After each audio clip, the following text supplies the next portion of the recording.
Hello बच्चों, कैसे हैं आप लोग। तो हम लोग पढ़ रहे हैं फिजिकल केमिस्ट्री और फिजिकल केमिस्ट्री में जो पहला टॉपिक है वो है मोल कॉन्सेप्ट। तो मोल कॉन्सेप्ट को बढ़िया से समझने के लिए हम लोगों ने कुछ बेसिक पढ़ा। किसका बेसिक? एटम्स का बेसिक, कि एटम क्या होता है, एटम में कितने फंडामेंटल पार्टिकल होते हैं। 3 फंडामेंटल पार्टिकल याद है, इलेक्ट्रॉन होता है, प्रोटॉन होता है और न्यूट्रॉन होता है। तीनों का मास क्या होता है और तीनों पर चार्ज क्या होता है, और ये जो तीनों फंडामेंटल पार्टिकल्स हैं एटम में कहाँ पर रहते हैं। तो ये बढ़िया से आपको याद कर लेना है। तो ये हम लोगों ने पहला लेक्चर में पढ़ा था। और एक किसी एलिमेंट के एटम को किस तरह से पेपर पर रिप्रेजेंट करते हैं, या पेपर पर रिप्रेजेंट करके एटम को दिया हुआ है तो उसके प्रोटॉन को, न्यूट्रॉन को और इलेक्ट्रॉन को किस तरह से कैलकुलेट करते हैं, यहाँ तक हम लोगों ने लास्ट क्लास में पढ़ा था। जिसने लास्ट क्लास को मिस किया है यानी पहला लेक्चर नहीं देखा, वो मोल कॉन्सेप्ट का लेक्चर नंबर 1 ज़रूर आप देखेंगे, तभी उसके आगे वाला लेक्चर आपको समझ में आएगा। और भी 1-2 चीज़ें बेसिक डेफिनेशन हम लोगों ने पढ़ा। क्या पढ़ा? आइसोटोप के बारे में पढ़ा और आइसोबार के बारे में पढ़ा। आइसोटोप क्या होता है? आइसोटोप होता है सेमी एलिमेंट के डिफरेंट एटम्स जिसका कि एटॉमिक नंबर सेम होता है और मास नंबर डिफरेंट होता है। इसी तरह से आइसोबार क्या होता है? डिफरेंट एलिमेंट के एटम्स जिसका कि एटॉमिक नंबर डिफरेंट होता है और मास नंबर सेम होता है, उसको हम लोग आइसोबार कहते हैं। तो इनके बारे में डिटेल में लास्ट क्लास में हम लोगों ने बहुत बढ़िया से पढ़ा है। तो जिन स्टूडेंट्स, जो भी स्टूडेंट्स मिस किए हैं पहला लेक्चर, 11th के स्टूडेंट्स के लिए खास मैं कह रहा हूँ, पहला लेक्चर को शुरू से अंत तक बढ़िया से आप देखेंगे और देख करके जो भी पढ़ाया गया है उसको कॉपी पर लिखोगे और 2 बार 3 बार दिमाग में घुमाओगे तो जो भी पढ़ाया गया वो आपका अपना हो जाएगा। सेकेंड लेक्चर आज हम लोग मोल कॉन्सेप्ट का शुरू करने वाले हैं। हालांकि थोड़ा सा अभी भी हम लोग बेसिक जो केमिस्ट्री होती है एटम के बारे में वो पढ़ने वाले हैं। लेकिन पढ़ने के पहले 1-2 चीज़ें मैं बताना चाहता हूँ, ध्यान से सुनोगे। फिजिकल केमिस्ट्री हम लोग कैसे पढ़ेंगे? केमिस्ट्री बाय लीजेंड्स, ये जो फोरम है वहाँ पर सर्वप्रथम यहाँ जो लेक्चर अपलोड किया जा रहा है या 1-2 दिन बाद लाइव जो जाएगा उसको तो आपको रेगुलर देखना है और पढ़ना है, ये तो करना ही करना है। इसके अलावा आपको एक सॉफ्टवेयर डाउनलोड करना है, ऐप कहो, ऐप डाउनलोड करना है, एप्लीकेशन डाउनलोड करना है प्ले स्टोर से। मोबाइल में प्ले स्टोर पर जाओगे और गूगल प्ले स्टोर से एक ऐप, एक एप्लीकेशन डाउनलोड करना है और वो एप्लीकेशन है आलोक क्लासेस का, है ना। ये देखो लिखा होगा, ऐप पर जाओगे सर्च मारोगे आलोक क्लासेस। ये मेरा ऐप है जिसमें कि फिजिकल केमिस्ट्री के जितने भी लेक्चर होते हैं वो इस पर अपलोड किए जाते हैं और जितने भी मटेरियल है, शीट हुआ, डीपीपी हुआ, सब का सब इसी ऐप पर अपलोड किया जाएगा और इस ऐप से सारे शीट और मटेरियल को आप देख सकते हैं। कौन स्टूडेंट देखेगा? इस आलोक क्लासेस को डाउनलोड करके उस पर जो मटेरियल अपलोड किया जाएगा उसको कौन देख पाएगा? वही स्टूडेंट्स देख पाएगा, या ये सुविधा उन्हीं लोगों को होगी जो एनरोल किया हुआ होगा या फिर एडमिशन लिया हुआ होगा, है कि नहीं। पहले बताया हूँ कि ये जो डॉट का सेशन होगा, डॉट क्लियरेंस होगा, या फिर शीट की जो सुविधा होगी, डीपीपी की जो सुविधा होगी, एनरोल किया हुआ स्टूडेंट को ही मिलने वाला है। तो सर्वप्रथम क्या करेंगे, मोबाइल में, है ना, इस तरह से ये मोबाइल में है और इस मोबाइल में प्ले स्टोर पर जाओगे, प्ले स्टोर, है ना, इस तरह से प्ले स्टोर को आप ओपन करेंगे और प्ले स्टोर में लिखोगे आलोक क्लासेस, आलोक क्लासेस सर्च करोगे। देखो हमने लिखा आलोक क्लासेस और इसको फिर सर्च करोगे तो सर्च करते के साथ पहला ही एप्लीकेशन जो आपको दिखेगा वो आलोक क्लासेस का है, उसको आप ओपन करेंगे। अब ये हमारे मोबाइल में ऑलरेडी डाउनलोड किया गया है, यहाँ पर आपको डाउनलोड का ऑप्शन आएगा, तो आप उसको डाउनलोड करेंगे और डाउनलोड करके वो आपको बेसिक इन्फॉर्मेशन कुछ पूछेगा कि आपका नाम क्या है और आपका मोबाइल नंबर क्या है, आपका ईमेल आईडी क्या है। तो आप वहाँ पर भर करके और फिर सारा इन्फॉर्मेशन को अपलोड करेंगे। जैसे ही आप अपलोड करेंगे, डाउनलोड करेंगे, हमारे पास सारा इन्फॉर्मेशन मिल जाएगा। और 11th का एक मैं बैच बनाऊंगा फिजिकल केमिस्ट्री के लिए, उस बैच में मैं आपको ऐड कर दूंगा और वहाँ से इसका हम यूज कैसे करते हैं अगले क्लास में सिखाएंगे कि किस तरह से एप्लीकेशन को हम यूज करते हैं। तो जिसने भी डाउनलोड कर लिया एप्लीकेशन आलोक क्लासेस, उस आलोक क्लासेस में सारे मटेरियल उसको मिलेंगे। लेकिन मैं फिर कह रहा हूँ, किनको मिलेंगे? जो एनरोल किए हैं, जिन्होंने एडमिशन लिया हुआ है। तो क्या काम करना है? काम पहला ये करना है कि आलोक क्लासेस को प्ले स्टोर से डाउनलोड करो और डाउनलोड करके बेसिक इन्फॉर्मेशन को भरो। जैसे ही भरोगे आप हमारे पास वो इन्फॉर्मेशन पहुंच जाएगा और मैं आपको 11th क्लास में ऐड कर लूँगा। ठीक है कि नहीं? चलो भाई, तो कैसे पढ़ाएंगे और इसके बाद फिर क्या होगा? 15 दिनों के बाद, ये जो शुरुआत के 15 दिन जो हम लोग यूट्यूब पर पढ़ा रहे हैं, ये सबके लिए है, यूनिवर्सल है, फ्री सेवा है। लेकिन 15 दिनों के बाद मैं आप लोगों को जूम से पढ़ाऊंगा। जितने भी एनरोल्ड स्टूडेंट्स होंगे, जितने भी एडमिशन लीव स्टूडेंट्स होंगे, उनको मैं जूम से पढ़ाऊंगा, यानी पर्सन टू पर्सन इंटरेक्शन होगा। इसके लिए जूम का भी एप्लीकेशन आपको प्ले स्टोर से डाउनलोड करना पड़ेगा, वो भी मैं बता दूंगा कैसे होता है 11th के स्टूडेंट्स को। That is not a difficult thing, सबसे दुनिया का आसान सा चीज़ है।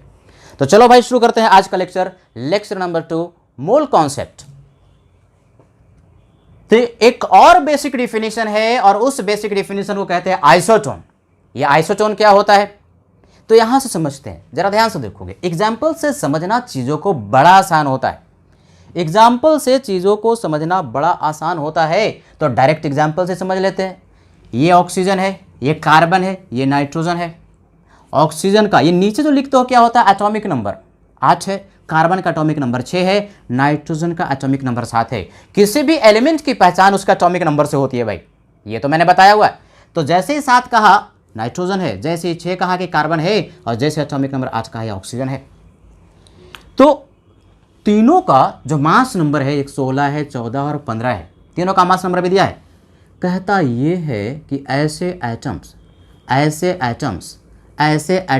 जिसमें कि न्यूट्रॉन की संख्या सेम होती है, ऐसे एटम्स जिसमें कि न्यूट्रॉन की संख्या सेम होती है, वो आइसोटोन्स कहलाते हैं। न्यूट्रॉन कैसे कैलकुलेट करते हो? तो भाई देखो, हमने बताया था नीचे वाला प्रोटॉन होता है, प्रोटॉन हो गया 8, ऊपर वाला मास नंबर होता है ना, मास नंबर 16। तो न्यूट्रॉन की संख्या मास नंबर ऊपर वाला में से एटॉमिक नंबर नीचे वाला को माइनस कर देते हैं, मिलता है। तो 16 में से 8 को घटाओ, कितना हो गया? 8। यानी न्यूट्रॉन की संख्या ऑक्सीजन में 8 के बराबर हुआ। लास्ट क्लास में भी सिखाया था, फिर से सिखा रहा हूँ। अब यहाँ पर भी न्यूट्रॉन की संख्या निकाल सकते। प्रोटॉन की संख्या बताइए कितना है? 6 के बराबर, नीचे वाला प्रोटॉन होता है ना। न्यूट्रॉन की संख्या कैसे निकालते हो? ऊपर वाला में से नीचे वाले को माइनस कर देते, यानी कि 14 में से 6 को माइनस कर दिया बच्चे, तो 8 के बराबर हुआ। यानी इसमें भी न्यूट्रॉन की संख्या 8 है। अब चलो नाइट्रोजन की बात करते हैं। प्रोटॉन की संख्या बताओ, 7 के बराबर, नीचे वाला एटॉमिक नंबर प्रोटॉन के बराबर है कि नहीं? और न्यूट्रॉन की संख्या सिखाया, ऊपर वाला मास नंबर में से नीचे वाला प्रोटॉन की संख्या को माइनस कर दो, तो 15 घटाओ 7 दैट इज इक्वल टू 8। एक चीज नोट करो कि न्यूट्रॉन की संख्या इस ऑक्सीजन में 8 है, इस कार्बन में 8 है और इस नाइट्रोजन में 8 है। यानी तीनों एटम में न्यूट्रॉन की संख्या बराबर है। यानी कि ऐसे एटम्स जिसमें न्यूट्रॉन की संख्या बराबर होगी, उनको हम आइसोटोन्स के नाम से पुकारते हैं। बताओ क्या बराबर होगा? प्रोटॉन बराबर होगा? नहीं। मास नंबर बराबर होगा? नहीं। किसकी संख्या बराबर होगी? संख्या बराबर होगी न्यूट्रॉन्स की। यानी मास नंबर में से प्रोटॉन की संख्या को घटा दो, न्यूट्रॉन मिलेगा। और यदि डिफरेंट एटम्स में न्यूट्रॉन की संख्या बराबर हुई तो उसको हम लोग आइसोटोन्स कहते हैं। यानी कि ये ऑक्सीजन 16 ऐसे पढ़ते हैं, ऑक्सीजन 16, कार्बन 14 और नाइट्रोजन 15। किसी भी एलिमेंट को उसके मास नंबर से पढ़ते हैं। Nitrogen 15, carbon 14 and oxygen 16। इन सब का न्यूट्रॉन की संख्या बराबर है, इसीलिए ये तीनों एलिमेंट एक दूसरे का आइसोटोन कहलाएंगे। बात समझ में आई? Atoms having same number of neutrons, क्या बराबर? न्यूट्रॉन्स बराबर है, तो उनको हम लोग आइसोटोन के नाम से पुकारते हैं। अगला जो डिफिनेशन है वो है आइसोडाइफर्स। या आइसोडाइफर्स क्या होता है देखोगे सब ध्यान से। Atoms having equal difference between neutron and proton are called isodiaphers. यानी ऐसे एटम्स जिसमें न्यूट्रॉन और प्रोटॉन का जो डिफरेंस है वो बराबर है। किसी भी एटम्स का आपने न्यूट्रॉन कैलकुलेट कर लिया, प्रोटॉन कैलकुलेट कर लिया और n-p कैलकुलेट कर लिया, यानी न्यूट्रॉन और प्रोटॉन का डिफरेंस कैलकुलेट कर लिया, और दूसरा एटम का, तीसरा एटम का, सब का जितने भी एटम्स दिए हुए हैं उनका n-p कैलकुलेट कर लिया। क्या कैलकुलेट कर लिया? n-p। n का मतलब न्यूट्रॉन, p का मतलब प्रोटॉन, दोनों का डिफरेंस। तो n-p का वैल्यू यदि डिफरेंट एटम्स का सेम है तो उसको हम लोग कहते हैं कि ये आइसोडाइफर्स है कि नहीं? जैसे समझते हैं, ये यूरेनियम लिया, ये थोरियम लिया, दोनों एटम्स में न्यूट्रॉन और प्रोटॉन सबसे पहले कैलकुलेट कर लेते, निकाल लेते। जैसे यूरेनियम के लिए बताओ बच्चे, यूरेनियम में प्रोटॉन की संख्या कितना? ये नीचे वाला क्या होता है? प्रोटॉन होता है। कितना प्रोटॉन है? 92। न्यूट्रॉन कैसे कैलकुलेट करते हो? ऊपर वाला में से नीचे वाला को माइनस कर देते हो, मास नंबर में से एटॉमिक नंबर को आप माइनस कर देते हैं। तो 238 में से -92 को कर दिया, ये कितना हो गया? ये हो गया 6, 13 में से 9 गया, 9 4 13, 146, यानी 146 न्यूट्रॉन्स हुए। अब इसमें हम लोग कैलकुलेट करते हैं n-p, न्यूट्रॉन माइनस प्रोटॉन की संख्या कैलकुलेट करते हैं। तो न्यूट्रॉन आ चुका 146 और प्रोटॉन है 92। तो डिफरेंस देखते हैं, न्यूट्रॉन माइनस प्रोटॉन का वैल्यू देखते हैं, न्यूट्रॉन और प्रोटॉन का डिफरेंस देखते हैं। निकालो, ये हो गया 6 में से 2 गया 4 और 14 में से 9 गया 5, 9 5 14, यानी 54। n-p का वैल्यू यूरेनियम में, इस यूरेनियम जो कि मास नंबर 238 है और एटॉमिक नंबर 92 है, उसमें n-p का वैल्यू आया 54। अब जरा थोरियम में देखते हैं बच्चे, है कि नहीं? थोरियम में प्रोटॉन कैलकुलेट करके देखते हैं। नीचे वाला प्रोटॉन होता है, कितना है? 90। न्यूट्रॉन कैसे निकालते हो? ऊपर वाला में से नीचे वाला को माइनस करते हैं, तो 234 में से माइनस कर दिया 90 को, है कि नहीं? बताओ कितना हो गया? ये हुआ 4 में से 0, 13 में से 9 गया, 9 4 13, 144। तो न्यूट्रॉन मिल गया, प्रोटॉन मिल गया, n-p का वैल्यू ज़रा देखते हैं। तो न्यूट्रॉन है 144 और प्रोटॉन है 90, ये आ गया इधर 4, 9 5 14, 54, ये भी 54 और ये भी 54, 54। यानी न्यूट्रॉन माइनस प्रोटॉन का जो वैल्यू आ रहा है दोनों बराबर आ रहा है। दो एटम्स हमने लिया और दोनों एटम्स में न्यूट्रॉन और प्रोटॉन का जो डिफरेंस है वो बराबर है, तो ऐसे एटम्स को एक दूसरे का आइसोडाइफर कहते हैं। यानी ये जो थोरियम है और यूरेनियम है एक दूसरे का कहलाएगा क्या? आइसोडाइफर। कुछ बात समझ में आ रही है? आइसोडाइफर क्या हुआ? आइसोडाइफर में एटम्स में न्यूट्रॉन और प्रोटॉन का डिफरेंस सेम होता है, n-p का वैल्यू सेम होता है। तो जिन एटम्स में भी n-p का वैल्यू सेम होगा उनको एक दूसरे का हम आइसोडाइफर के नाम से पुकारेंगे। अब ये बड़ा इंटरेस्टिंग एग्जांपल यहां पर हमने लिया हुआ है। देखो भाई, ऑक्सीजन मन ही मन सोचने का है। अब धीरे धीरे आप चीज़ों को सीखते जा रहे हैं तो मन में ही कैलकुलेट कर सकते हो। ये ऑक्सीजन 16, नाइट्रोजन 14, कार्बन 12। किसी भी एलिमेंट की पहचान किससे होती है? उसका एटॉमिक नंबर से। नीचे वाला एटॉमिक नंबर, नीचे वाला एटॉमिक नंबर, नीचे वाला एटॉमिक नंबर। कार्बन का 6, नाइट्रोजन का 7, ऑक्सीजन का 8, ये एटॉमिक नंबर है। एटॉमिक नंबर आपको कम से कम 36 तक याद हो जाना चाहिए। मैं एक टेबल लिख दूंगा जिसको कि आप उसको याद कर लेंगे एटॉमिक नंबर का। तो एटॉमिक नंबर ऑक्सीजन का 8 है, नाइट्रोजन का 7, कार्बन का 6। एटॉमिक नंबर हमने कह दिया तो उससे एलिमेंट की पहचान हो जाती है। अगर एटॉमिक नंबर 6 है तो कार्बन ही होगा, 7 है एटॉमिक नंबर तो नाइट्रोजन ही होगा, और अगर एटॉमिक नंबर 8 है तो वह ऑक्सीजन ही होगा। ऊपर वाला क्या? Mass number, mass number, mass number. तो मास नंबर में से नीचे वाला घटा देते हैं तो न्यूट्रॉन मिलता है। 8 प्रोटॉन है, 16 में से 8 घटाओ तो 8 ही न्यूट्रॉन हुआ, है कि नहीं? तो न्यूट्रॉन भी 8, प्रोटॉन भी 8, तो डिफरेंस कितना? 0। 8 घटाओ 8 0। सिमिलरली इसमें देखो 7 प्रोटॉन है, नीचे वाला प्रोटॉन, 14 में से 7 को घटाओ तो 7 न्यूट्रॉन हुआ, 7 घटाओ 7 कितना हो गया? 0। यानी n माइनस पी का वैल्यू इसमें 0, n माइनस पी का वैल्यू इसमें 0। अब ये जरा देखते हैं, ये 6 क्या प्रोटॉन है, 12 में से 6 को घटा दो कितना हुआ? 6 क्या न्यूट्रॉन? 6 ही न्यूट्रॉन, 6 ही प्रोटॉन, 6 में से 6 को घटा दो तो क्या हो गया? 0। इसमें भी n माइनस पी 0, इसमें भी n माइनस पी 0, इसमें भी n माइनस पी 0। तो ये तीनों ही आइसोडाइफर्स हुए क्योंकि n माइनस पी का वैल्यू 0 है। बड़ा इंटरेस्टिंग एग्जाम्पल है, यानी कि किसी भी एटम्स में अगर प्रोटॉन और न्यूट्रॉन की संख्या बराबर होती है, किसी भी एटम में अगर प्रोटॉन और न्यूट्रॉन की संख्या बराबर होती है तो उसमें n माइनस पी का वैल्यू 0 होगा। और जिस एटम्स में भी न्यूट्रॉन और प्रोटॉन बराबर है, सब एक दूसरे का आइसोडाइफर कहलाएगा, क्योंकि आइसोडाइफर का क्राइटेरिया है n माइनस पी का वैल्यू 0 होना चाहिए। बात समझ में आई? कह सकते हैं बताओ इसमें प्रोटॉन कितना है? फटाफट 8 है। न्यूट्रॉन कितना है? ऊपर वाला में से नीचे वाला घटा दो तो 8 है। n माइनस पी का वैल्यू कितना हो गया? 8 घटाओ 8 0 हो गया। क्या सिमिलरली इसमें कैलकुलेट कर सकते हो? बिल्कुल कैलकुलेट कर सकते हैं। प्रोटॉन कितना है? 7 है नीचे वाला प्रोटॉन। न्यूट्रॉन कितना है बच्चों बताओ? 14 में से 7 को घटा दो 7, तो n माइनस पी का वैल्यू बताओ कितना हो गया? 0। यानी कि किसी भी एटम में न्यूट्रॉन और प्रोटॉन अगर बराबर हो गया, न्यूट्रॉन प्रोटॉन बराबर हो तो डिफरेंस तो 0 होगा, डिफरेंस तो 0 होगा। और डिफरेंस यदि सेम है तो वो एटम एक दूसरे का आइसोडाइफर होंगे। अब मनी मन इसको करके बताओ, इसको हम नहीं लिख रहे। कार्बन में प्रोटॉन की संख्या आप बताइए 6 है, नीचे वाला प्रोटॉन की संख्या एटॉमिक नंबर कहो या प्रोटॉन कहो, दोनों में कोई डिफरेंस नहीं है। 12 में से 6 को घटा दो कितना हो गया? 6। यानी न्यूट्रॉन भी 6 प्रोटॉन भी 6, तो डिफरेंस 6 माइनस 6 इक्वल टू 0। यानी तीनों ही एक दूसरे का आइसोडाइफर हुआ। क्या सीखा? आइसोडाइफर में एटम्स का n माइनस पी का वैल्यू सेम होता है, न्यूट्रॉन और प्रोटॉन का डिफरेंस सेम होता है।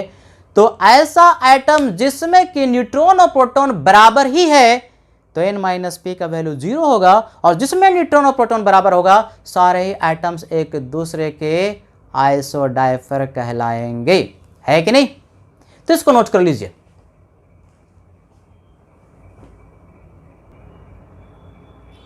तो बच्चों हम लोगों ने पढ़ लिया कि एक एटम को किस तरह से रिप्रेजेंट करते हैं, या फिर कोई एक एटम पेपर पर रिप्रेजेंट करके दिया हुआ है तो उसमें प्रोटॉन कितना होगा, इलेक्ट्रॉन कितना होगा, न्यूट्रॉन कितना होगा, वो हम लोगों ने पढ़ना सीख लिया, है कि नहीं? तो कोई भी एक एटम है या कोई भी एक मॉलिक्यूल या कोई भी आयन है तो उसमें कितने प्रोटॉन है, कितने इलेक्ट्रॉन है और कितने न्यूट्रॉन है, ये आपको निकालने आना चाहिए।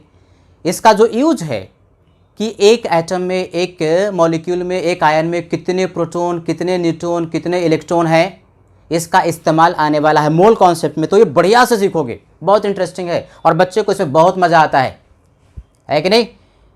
तो देखो, कभी भी एटम की बात करते हैं तो एलिमेंट का एक एटम लिया, जैसे कोई एलिमेंट कार्बन हमने लिया, उसका एक एटम C लिया, ऑक्सीजन लिया तो O लिया, नाइट्रोजन लिया तो N लिया। एटम स्मॉलेस्ट जो पार्टिकल होता है। मॉलिक्यूल क्या?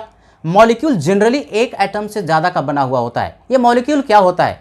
9वां 10वां पढ़ोगे। मॉलिक्यूल जो होता है ना, एलिमेंट का स्मॉलेस्ट पार्टिकल जो कि नेचर में एग्जिस्ट करता है। बताओ वो जो ऑक्सीजन है नेचर में कैसे पाया जाता है? O2 के रूप में। तो O2 क्या हो गया? मॉलिक्यूल हो गया। नाइट्रोजन कैसे मिलता है? N2 के रूप में। तो N2 क्या हो गया? मॉलिक्यूल हो गया। ये पानी जो है, वाटर है, उसका स्मॉलेस्ट पार्टिकल नेचर में कैसे मिलता है? H2O के रूप में। तो H2O क्या हो गया? मॉलिक्यूल हो गया। तो सर ये H2O कंपाउंड भी है क्या? बिल्कुल, थोड़ा सा डिफरेंस है बच्चे। कंपाउंड में कम से कम 2 डिफरेंट एलिमेंट का होना जरूरी है। मॉलिक्यूल में एक ही एटम से बना हुआ हो सकता है, डिफरेंट एलिमेंट ही हो ऐसा कोई जरूरी नहीं है। यानी जितने भी कंपाउंड है उसको मॉलिक्यूल कह सकते हैं, जितने भी कंपाउंड है उसको मॉलिक्यूल कह सकते हैं, लेकिन हर एक मॉलिक्यूल कंपाउंड नहीं हो सकता। ये बात 9वां 10वां में आप लोगों ने पढ़ा होगा और बड़ा आसान है। देखो यार, ये जो O है ये क्या हो गया, एटम है, एटम है कि नहीं। और यही अगर मैं O2 लिख दूं तो बताओ ये क्या हो गया, मॉलिक्यूल। ऑक्सीजन नेचर में स्मॉलेस्ट पार्टिकल के रूप में O के रूप में नहीं पाया जाता, O2 के रूप में, तो O2 क्या हो गया, मॉलिक्यूल हो गया। क्या O2 कंपाउंड है, नहीं है, ये कंपाउंड नहीं है, क्योंकि कंपाउंड में कम से कम 2 डिफरेंट एलिमेंट्स का होना जरूरी है। तो बताओ H2O कंपाउंड है कि मॉलिक्यूल है, H2O कंपाउंड भी है, और इस कंपाउंड का स्मॉलेस्ट पार्टिकल भी H2O ही होता है, तो मॉलिक्यूल भी है। ध्यान से बात को सुनना है, H2O मॉलिक्यूल भी है, कंपाउंड भी है, यानी हर एक कंपाउंड मॉलिक्यूल होगा। CO2 बताओ मॉलिक्यूल है कि कंपाउंड है, कंपाउंड तो है ही है, 2 डिफरेंट एलिमेंट्स कम से कम है कि नहीं, कार्बन और ऑक्सीजन है, H2O में हाइड्रोजन और ऑक्सीजन है, तो कम से कम 2 डिफरेंट एलिमेंट्स का होना जरूरी है। H2O हो गया, CO2 हो गया, ये सब कंपाउंड है, ये कंपाउंड है, लेकिन हर एक कंपाउंड मॉलिक्यूल होता है। हर एक कंपाउंड को मॉलिक्यूल कह सकते हैं, हर एक मॉलिक्यूल को कंपाउंड नहीं कह सकते। ये मॉलिक्यूल तो है, O2 मॉलिक्यूल तो है, लेकिन कंपाउंड नहीं है। क्या सीखा, कंपाउंड के लिए कम से कम 2 डिफरेंट एलिमेंट का होना जरूरी है। मॉलिक्यूल के लिए डिफरेंट एलिमेंट ही हो ऐसा कोई ज़रूरी नहीं है, सेमी एलिमेंट से बना हुआ, सेमी तरह के एटम से बना हुआ हो सकता है। यानी हर एक कंपाउंड को हम मॉलिक्यूल कह सकते हैं, हर एक कंपाउंड को मॉलिक्यूल कह सकते हैं, लेकिन हर एक मॉलिक्यूल को कंपाउंड नहीं कह सकते। ये मॉलिक्यूल तो है लेकिन कंपाउंड नहीं है। एटम है, एटम है, मॉलिक्यूल है, मॉलिक्यूल है, मॉलिक्यूल है, ये दोनों कंपाउंड भी है, मॉलिक्यूल भी है, ये सिर्फ मॉलिक्यूल है, ये कंपाउंड नहीं है। यानी बेसिकली बड़ा सिंपल सा चीज़ है, यहाँ पर हम 2 ही चीज़ पुकारेंगे, एटम कहेंगे और मॉलिक्यूल कहेंगे। एक ही से बना है, एक ही मतलब सिर्फ रिप्रेजेंट किया है तो एटम है, एटम है, और एक से ज़्यादा एटम है तो वो मॉलिक्यूल है, मॉलिक्यूल है, मॉलिक्यूल है। और आयंस क्या, किसी भी एटम या मॉलिक्यूल पर यदि कुछ चार्ज आ जाता है पॉजिटिव या नेगेटिव तो उसको हम लोग आयन कहेंगे। तो ये जो एटम है और मॉलिक्यूल है न्यूट्रल है, इस पर कोई चार्ज नहीं है, कोई चार्ज नहीं, कोई चार्ज नहीं, कोई चार्ज नहीं, कोई चार्ज नहीं, कोई चार्ज नहीं। इसी पर अगर चार्ज दे दें, इसी पर चार्ज दे दें, चार्ज दे दें, चार्ज दे दें, चार्ज दे दें, प्लस या माइनस, तो वो आयन हो जाता है कि नहीं। तो बेसिक डिफरेंस समझना है एटम, मॉलिक्यूल और आयन। तो एटम में और मॉलिक्यूल में और आगे जो आयन लेंगे उस पर हमें कैलकुलेट करना है प्रोटॉन की संख्या, न्यूट्रॉन की संख्या और इलेक्ट्रॉन की संख्या। ये बढ़िया से सीखना है मोल कॉन्सेप्ट में ना, इससे क्वेश्चन बहुत पूछेगा। और जिसको ये कैलकुलेट करने आता है, मोल कॉन्सेप्ट के क्वेश्चन न्यूमेरिकल्स बड़े आराम से बनते हैं। तो बताओ भाई, कार्बन एक एटम है, इसमें प्रोटॉन की संख्या कितनी होती है। कार्बन को तुमने रिप्रेजेंट करना सीखा था। कार्बन देखो ऐसे होता है, नीचे में लिख दिया 6, ऊपर में 12। ये 6 क्या, एटॉमिक नंबर, ऊपर वाला क्या, मास नंबर। तो ये जो 6 है एटॉमिक नंबर, प्रोटॉन की संख्या कहो या एटम का एटॉमिक नंबर कहो, दोनों में कोई फर्क नहीं है, तो 6 हो गया भाई प्रोटॉन की संख्या। न्यूट्रॉन कैसे निकालते हो, ऊपर वाला में से नीचे वाला को माइनस करते हैं, ऊपर वाला में से नीचे वाला को माइनस करते हैं, तो 12 में से 6 को घटाओ, न्यूट्रॉन की संख्या हो गई 6।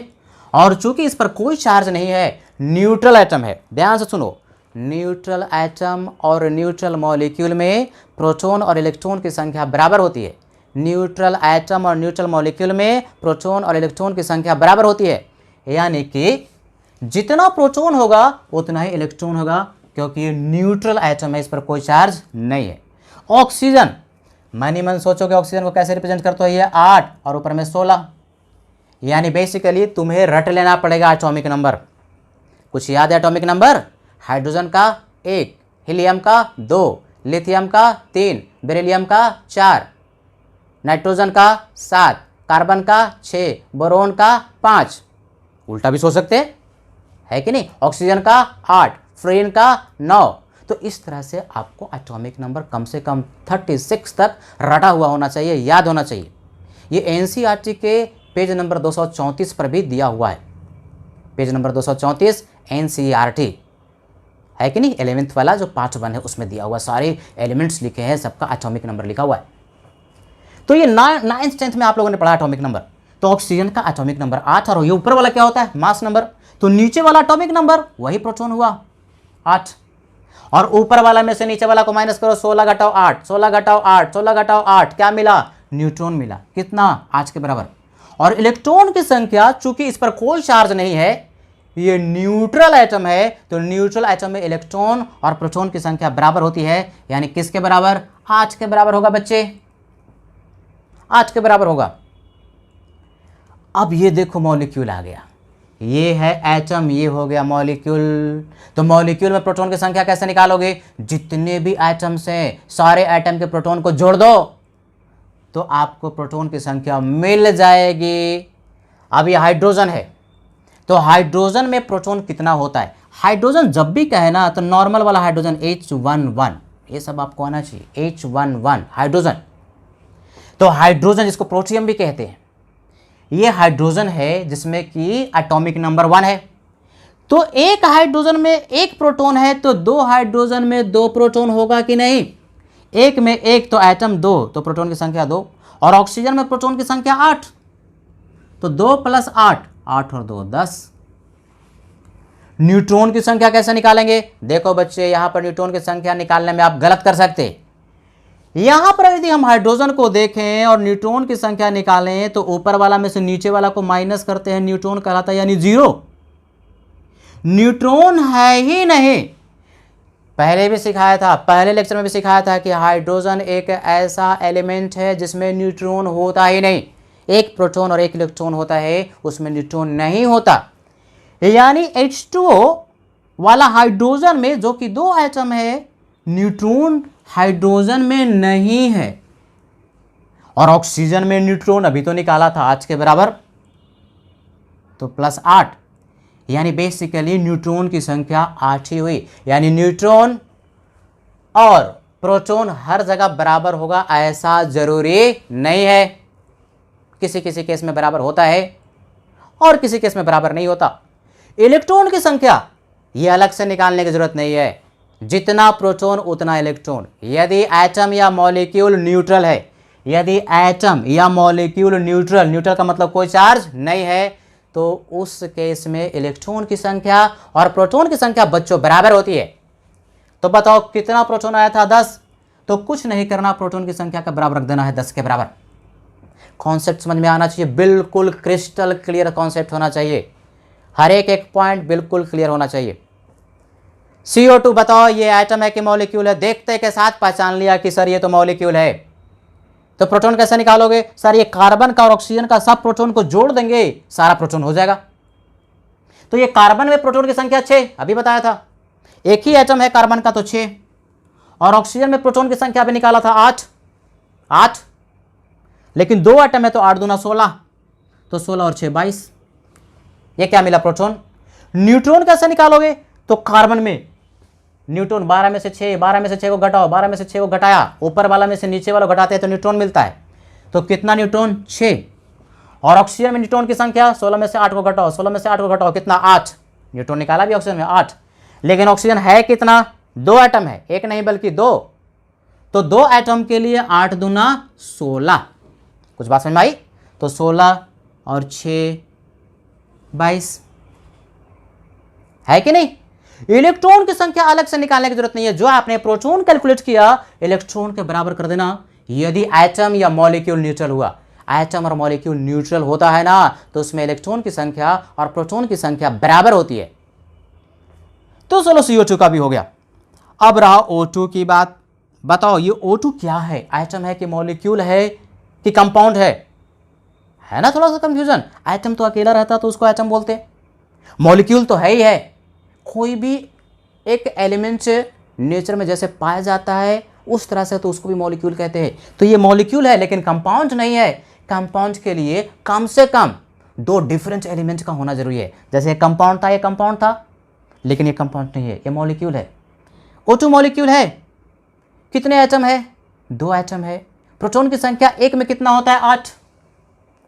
प्रोटॉन की संख्या ऑक्सीजन में 8, तो 2 एटम में 8 दूना 16।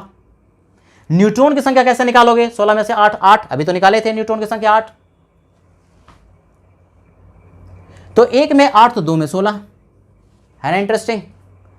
इलेक्ट्रॉन को अलग से निकालने की जरूरत नहीं है बच्चे। प्रोटॉन निकाल दिया 16, प्रोटॉन निकाला 16, उतना ही इलेक्ट्रॉन होगा।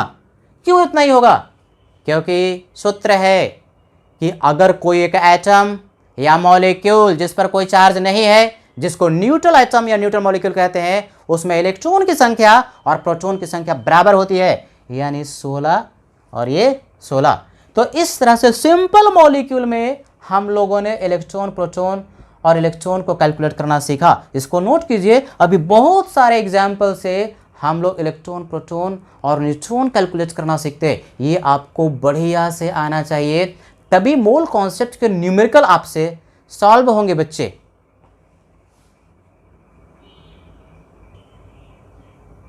तो चलो कुछ और एग्जाम्पल से हम लोग समझते हैं कि किस तरह से एटम, मॉलिक्यूल और आयन में इलेक्ट्रॉन, प्रोटॉन और न्यूट्रॉन निकालें। चलो अगला एग्जाम्पल है NH3। बताओ ये एटम है कि मॉलिक्यूल है कि आयन है? ये मॉलिक्यूल है। NH3 कंपाउंड है क्या? कंपाउंड भी है। कंपाउंड क्यों है? क्योंकि दो डिफरेंट एलिमेंट है, एक से ज़्यादा डिफरेंट एलिमेंट होना चाहिए, तो ये कंपाउंड भी है। अब प्रोटॉन्स कैलकुलेट करना है, तभी सिखाया था। नाइट्रोजन हो गया, इस तरह से रिप्रेजेंट करते हैं, mass number 14, atomic number 7। Hydrogen हो गया H11। तो नाइट्रोजन में कितने प्रोटॉन है? 7। तो प्रोटॉन की संख्या हो गई 7, एक ही नाइट्रोजन है। और हाइड्रोजन में प्रोटॉन की संख्या कितना? 1।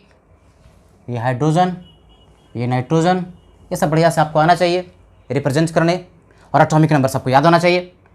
तो प्रोटॉन की संख्या 7 नाइट्रोजन में, और हाइड्रोजन का 3 एटम है, एक में 1 प्रोटॉन है तो 3 में 3 होगा, तो 7 और 3 10 प्रोटॉन होगा। यानी NH3 के एक मॉलिक्यूल में 7 प्रोटॉन है। अब चलो लगे हाथ इलेक्ट्रॉन निकाल लेते हैं। इलेक्ट्रॉन और प्रोटॉन की संख्या बराबर क्यों होगी? तुरंत दिमाग में आ जाना चाहिए। अभी सर ने बताया था कि इलेक्ट्रॉन और प्रोटॉन की संख्या न्यूट्रल एटम और न्यूट्रल मॉलिक्यूल में बराबर होता है, तो आपने निकाला प्रोटॉन, लेकिन ऑटोमेटिकली वो इलेक्ट्रॉन के बराबर हो जाता है, अलग से इलेक्ट्रॉन कैलकुलेट करने की जरूरत नहीं पड़ती। अरे वो एटम या मॉलिक्यूल न्यूट्रल है ही इसीलिए कि जितना प्रोटॉन है उतना ही इलेक्ट्रॉन है, जितना पॉजिटिव चार्ज है उतना ही नेगेटिव चार्ज है। चलो न्यूट्रॉन की बात करते हैं। तो नाइट्रोजन में ऊपर वाला में से नीचे वाला घटाओ, 14 में से 7 को घटाओ तो 7 न्यूट्रॉन, एक ही एटम है। और हाइड्रोजन में न्यूट्रॉन की संख्या भी बताया था, एक में से एक घटाओ, एक में से एक घटाओ, न्यूट्रॉन की संख्या कितना? 0। हाइड्रोजन एक ऐसा एलिमेंट है जिसमें न्यूट्रॉन पाया ही नहीं जाता, तो न्यूट्रॉन की जो संख्या हो गई वो हो गई इसमें 0, तो न्यूट्रॉन 7 ही हुआ, है कि नहीं? बहुत इंटरेस्टिंग होता है। प्रैक्टिस करते करते करते करते स्वतः देखते के साथ बता सकते हो, पटाख से बता सकते हो। H3PO4। अब देखो हाइड्रोजन में अभी हम लोगों ने पढ़ा कि एक प्रोटॉन होता है, तो 3 में 3। फॉस्फोरस को कैसे रिप्रेजेंट करते हैं सर? जानने वाली बात, पढ़ते पढ़ते सब याद हो जाता है। नीचे में 15 और ऊपर में 31, ये फॉस्फोरस होता है। यानी फॉस्फोरस का एटॉमिक नंबर होता है 15 और मास नंबर 31। जानने वाली बात, क्वेश्चन में नॉर्मली ये वाला वैल्यू जो है मास नंबर वो दे दिया होता है, तो मास नंबर दिया हुआ रहेगा, ऊपर वाला मास नंबर 31। पढ़ते पढ़ते छोटा वाला जो एटम्स है उसका एटॉमिक नंबर और मास नंबर पढ़ते पढ़ते पढ़ते पढ़ते सब याद हो जाता है। You need not worry about that. तो फॉस्फोरस में प्रोटॉन की संख्या 15, एक ही एटम है तो 15। और ऑक्सीजन का तो कितनी बार पढ़ लिया, ये 8 ऊपर में 16, यानी कि प्रोटॉन की संख्या 8, लेकिन एटम कितना? 4, 8 चौका 32, 8 4 जा 32। सबको जोड़ो, 5 3 8 2 10, 3 4 1 5, यानी 50 प्रोटॉन है। 50 प्रोटॉन, तो इलेक्ट्रॉन की संख्या भी 50। क्यों? क्योंकि ये मॉलिक्यूल न्यूट्रल है, इस पर कोई चार्ज नहीं है ना? इंटरेस्टिंग। अब ये न्यूट्रॉन कैलकुलेट करने में थोड़ी सी सचेतता चाहिए, थोड़ा सा भी गड़बड़ी कर दिया कि आंसर गलत हो जाएगा। न्यूट्रॉन और प्रोटॉन बराबर हो भी सकता है, नहीं भी हो सकता। हाइड्रोजन में रट ही लिया, याद ही हो गया पढ़ते पढ़ते कि हाइड्रोजन में न्यूट्रॉन भैया नहीं होता, तो न्यूट्रॉन की संख्या 0। अब फॉस्फोरस में यहां रिप्रेजेंट किया हुआ है फॉस्फोरस को, तो ऊपर वाला में से नीचे वाला घटाओ, ऊपर वाला में से नीचे वाला घटाओगे तो न्यूट्रॉन मिलेगा। तो न्यूट्रॉन कितना? 31 घटाओ 15, 16, है कि नहीं? न्यूट्रॉन की संख्या ऊपर में से नीचे घटाते हैं तो न्यूट्रॉन मिलता है। 31 में से 15 घटाओ तो कितना हो गया? 16। तो हाइड्रोजन में न्यूट्रॉन तो था नहीं, फॉस्फोरस में 16 न्यूट्रॉन आया, और ऑक्सीजन में 8 न्यूट्रॉन होता है। ऑक्सीजन में 8 न्यूट्रॉन, 16 घटाओ 8, 8, तो 4 एटम है तो 8 चौका 32, यानी कि 48, 48 न्यूट्रॉन्स इसमें हुए। तो न्यूट्रॉन मिल गया, इलेक्ट्रॉन मिल गया और प्रोटॉन। न्यूट्रॉन्स कैलकुलेट करने में थोड़ी सी आपको अलर्टनेस चाहिए। सीधे सीधे प्रोटॉन और न्यूट्रॉन को बराबर नहीं करोगे। सर ये अगर ऊपर वाला हमको मास नंबर नहीं पता तो क्वेश्चन में जनरली मास नंबर दे देता है, और अगर नहीं पता तो पढ़ते पढ़ते पढ़ते पढ़ते मास नंबर ना शुरुआत के जो एलिमेंट से रटा जाता है, याद हो जाता है। उसकी आपको चिंता बिल्कुल नहीं करनी है। कुछ दिन बाद ऑटोमेटिकली तुम्हारे पास मास नंबर दिमाग में आना शुरू हो जाएगा। ऑक्सीजन बोला कि मास नंबर 16, नाइट्रोजन बोला कि मास नंबर 14, कार्बन बोला कि मास नंबर 12, ये दिमाग में ऑटोमेटिकली आ जाना। फॉस्फोरस बोला कि मास नंबर 31 के बराबर होता है, वो आना शुरू हो जाता है। ये क्या है देखा है, मॉलिक्यूल C6H12O6 ग्लूकोज है भैया। तो ग्लूकोज में निकालना है कार्बन का 6 एटम, और कार्बन को रिप्रेजेंट थोड़ी देर पहले हमने किया था। कार्बन क्या होता है 6 और 12, ये कार्बन होता है। तो नीचे वाला क्या प्रोटॉन है, तो नीचे वाला प्रोटॉन है, तो प्रोटॉन 6, 1 में 6, तो एटम कितना 6, 6 छक 36। हाइड्रोजन में प्रोटॉन की संख्या 1, तो 12 में 12, और ऑक्सीजन में प्रोटॉन की संख्या कितना 8, ऑक्सीजन में प्रोटॉन की संख्या 8, तो 8 छक 48, जोड़ो 8 2 10 और 6 16,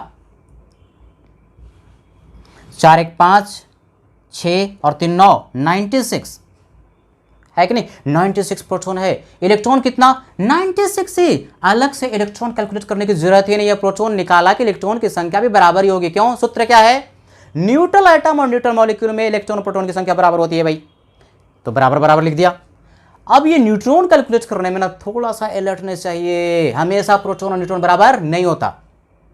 कार्बन में न्यूट्रॉन की संख्या ऊपर में से नीचे को घटाते हैं तो क्या मिलता है न्यूट्रॉन, तो 12 में से 6 को घटाया तो न्यूट्रॉन की संख्या 6 है, तो 1 में 6 एटम है 6, तो 6 छक 36। हाइड्रोजन में सिखाया था न्यूट्रॉन होता ही नहीं। हाइड्रोजन में सिखाया था न्यूट्रॉन की संख्या कितनी 0, होता ही नहीं 0।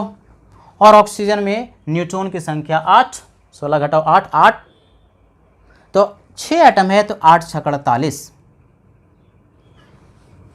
तो भैया इसको जोड़ दीजिए, 8 6 14, 4 3 7 और 1 8, यानी कि 84, 84 न्यूट्रॉन हो गए। तो इस तरह से कोई भी आपके पास दिया हुआ रहे एटम, आयन या मॉलिक्यूल, तो न्यूट्रॉन, प्रोटॉन और इलेक्ट्रॉन हम लोग बढ़िया से कैलकुलेट कर सकते हैं। तो यहां पर तक हम लोगों ने सीखा एटम के बारे में। अब ये आयन क्या होता है और आयन का इलेक्ट्रॉन, प्रोटॉन और न्यूट्रॉन किस तरह से कैलकुलेट करते हैं, जरा वो भी तो समझ लें। तो इसको नोट कीजिए।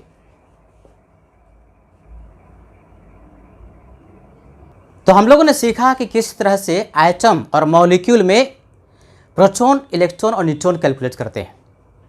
यदि आयन है तो एक आयन में कितना इलेक्ट्रॉन होगा, प्रोटॉन होगा और न्यूट्रॉन होगा, उसको निकालना सीखते हैं। देखोगे एकदम बिल्कुल बेसिक से। हम लोगों ने एटम लिया था O, ऑक्सीजन, ये एटम है। इसमें प्रोटॉन की संख्या 8 थी, न्यूट्रॉन की संख्या भी 8 थी और इलेक्ट्रॉन की संख्या भी 8 थी, ये आपको पता है। अब इस पर हमने कुछ चार्ज डाल दिया, ध्यान से सुनोगे। चार्ज डाल दिया से -1, -1 को सिर्फ माइनस लिखेंगे। माइनस चार्ज या प्लस चार्ज आने पर ये पार्टिकल जो है वो आयोनाइज हो गया, ये आयन में कन्वर्ट हो गया। अब इसको हम लोग आयन कहेंगे। कभी भी माइनस चार्ज आने का मतलब है कि इलेक्ट्रॉन का बढ़ना। ध्यान सुनोगे, माइनस चार्ज आया मतलब इलेक्ट्रॉन की संख्या एक्सेस में हो गई, उसके रिस्पेक्ट में प्रोटॉन क्या हो गया, कम हो गया। तो माइनस का मतलब इलेक्ट्रॉन का बढ़ना, और कभी भी प्लस चार्ज आता है तो इलेक्ट्रॉन का भाग जाना।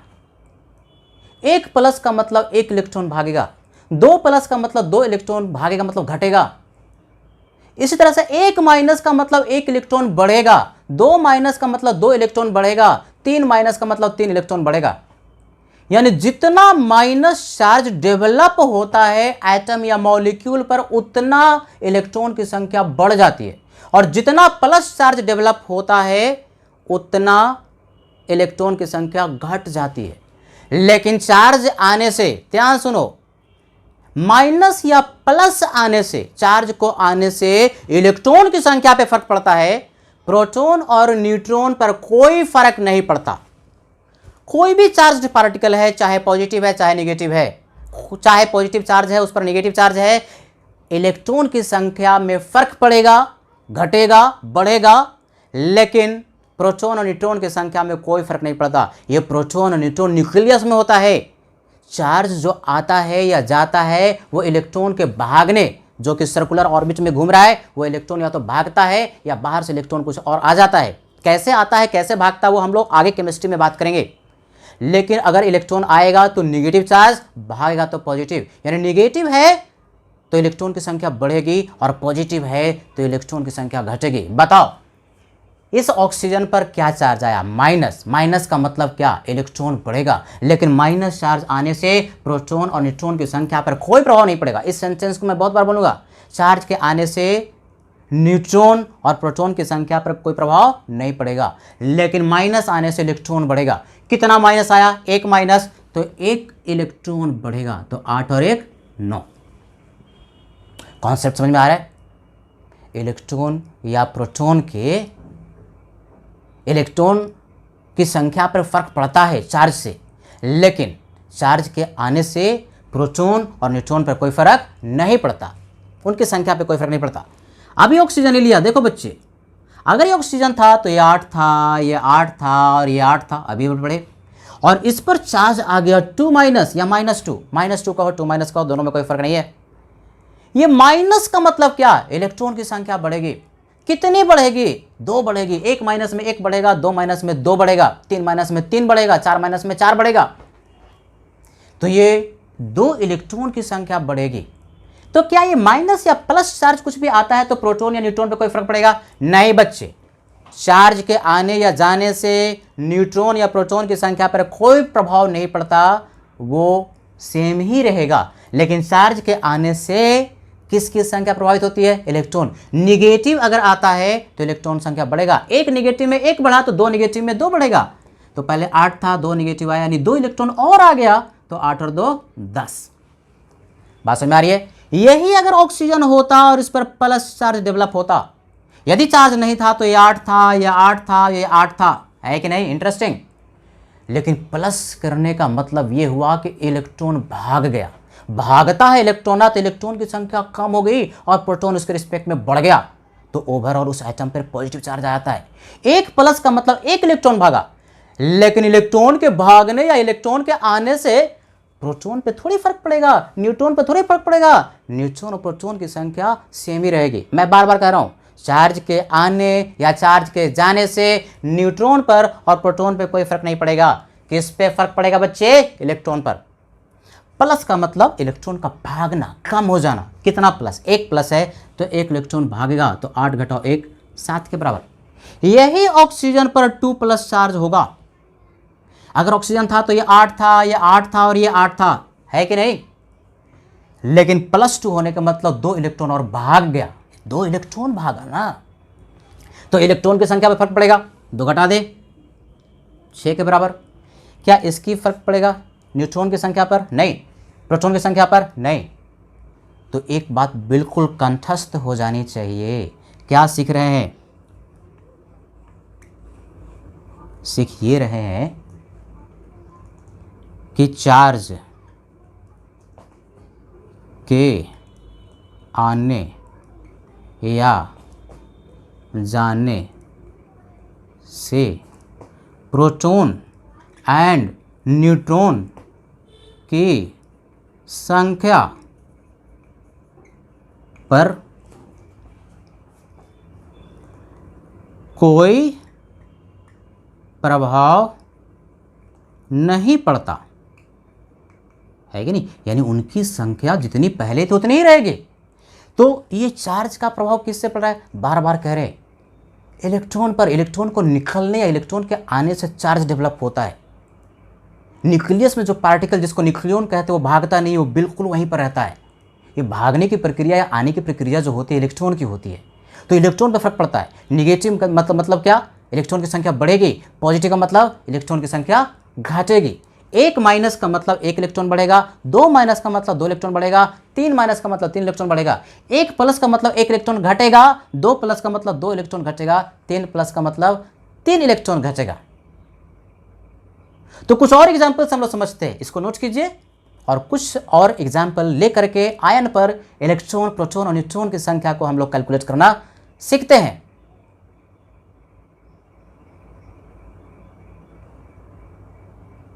एक आयन हमने लिया N, नाइट्रोजन +2। अगर इस पर कोई चार्ज नहीं होता तो एक एटम होता नाइट्रोजन, और नाइट्रोजन में प्रोटॉन होता है 7, न्यूट्रॉन होता है 7, इलेक्ट्रॉन होता है 7। ये आपको पता है, निकालना सिखाया भी था। नाइट्रोजन में इलेक्ट्रॉन और प्रोटॉन और इलेक्ट्रॉन की संख्या सब बराबर होती है, 7 7 7। लेकिन ये अब एटम नहीं, चार्ज्ड पार्टिकल हो गया, आयन हो गया। प्लस की माइनस, प्लस से, प्लस चार्ज से इलेक्ट्रॉन घटेगा कि बढ़ेगा? प्लस चार्ज से इलेक्ट्रॉन घटेगा, कम होगा। प्लस चार्ज आने से प्रोटॉन और न्यूट्रॉन पे क्या फर्क पड़ेगा? कोई फर्क नहीं पड़ेगा, ये साथ ही रहेगा, ये साथ ही रहेगा। इलेक्ट्रॉन घटेगा, प्लस कितना? 2, तो 2 इलेक्ट्रॉन घट जाएगा, तो 5 हो गया। है ना इंटरेस्टिंग? ये मोबाइल गेम से भी ज़्यादा इंटरेस्टिंग है, इट इज़ वेरी इंटरेस्टिंग।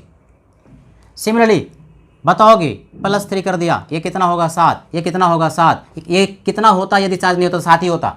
लेकिन बताओ कि कितना चार्ज डेवलप हुआ? +3। +3 चार्ज डेवलप होने का मतलब क्या? +3 चार्ज डेवलप होने का मतलब ये हुआ कि इसमें 3 इलेक्ट्रॉन भाग जाएगा, तो कितना बचेगा? 4 इलेक्ट्रॉन, 4 3 7। अच्छा ये बताओ, नाइट्रोजन है और इस पर -3 चार्ज आ गया, क्या चार्ज आया? -3। अगर चार्ज नहीं रहता तो प्रोटॉन 7, न्यूट्रॉन 7, इलेक्ट्रॉन भी 7। चार्ज आने से न्यूट्रॉन पर क्या फर्क पड़ेगा? कोई फर्क नहीं। प्रोटॉन पर कोई फर्क नहीं। किस पे फर्क पड़ेगा बताओ? इलेक्ट्रॉन पर। घटेगा कि बढ़ेगा? चार्ज देखो, प्लस की माइनस, माइनस, तो माइनस में बढ़ेगा, प्लस में घटेगा। तो कितना माइनस? -3, तो 3 और इलेक्ट्रॉन आ जाएगा, तो 7 + 3 कितना? 10। है कि नहीं? It is very interesting. Similarly यहाँ देखो N3-, ये एजाइड आयन है, इनऑर्गेनिक में पढ़ोगे इसको एजाइड आयन कहते हैं। N3 यानी एटम 3 है और उस पर 1 चार्ज है। अगर ये चार्ज नहीं होता, N3 मान लो ये हाइपोथेटिकल एक मॉलिक्यूल है, तो कितना होता? 1 नाइट्रोजन पर 7 होता है प्रोटॉन, तो 3 पर 21, 7 या 21, ये कितना होता? 21। ये कितना होता? 21।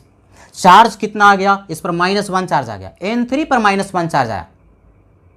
ये दोनों डिफरेंट है, 1 नाइट्रोजन पर -3 चार्ज, ये 3 नाइट्रोजन पर 1 चार्ज, तो 21 21 21 होता यदि चार्ज नहीं है। चार्ज के आने से प्रोटॉन पे कोई फर्क पड़ेगा? नहीं। न्यूट्रॉन पर नहीं, इलेक्ट्रॉन पर पड़ेगा। घटेगा कि बढ़ेगा? माइनस चार्ज है तो बढ़ेगा, कितना? -1, तो कितना इलेक्ट्रॉन बढ़ेगा? 1, तो 21 और 1 22।